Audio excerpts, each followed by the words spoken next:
गदर 2 देखने जा रहे हैं, कहते हैं मैंने जब गदर 1 देखी थी तो ऐसा धमाल हुआ था, ऐसा। आज जो गदर 2 देख रहे हैं वो 20 साल बाद यही कहानियाँ अपने बच्चों को सुनाएंगे।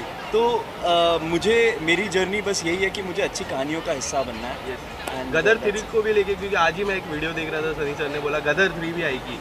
वो तो लास्ट मूवी में दिखा दिया ना, टू बी कंटिन्यू। हाँ, उसको लेके अगर कुछ आप बताना चाहो।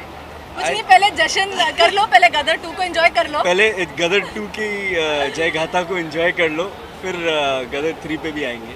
प्लानिंग बन रही है इस बार?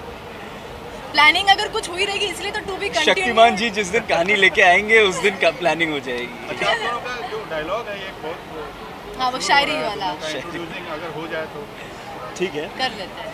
तो मैडम, हाँ, आपका जो हुस्न है, आपका जो हुस्न है, क्या हुस्न होगा ताज का।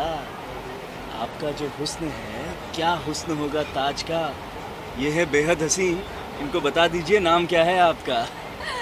अल्लाह की अदा फूलों की जान कहते हैं। अच्छा, अल्लाह की अदा फूलों की जान कहते हैं, जनाब इस हुस्न को मुस्कान कहते हैं। ओहो, वाह वाह वाह वाह वाह वाह।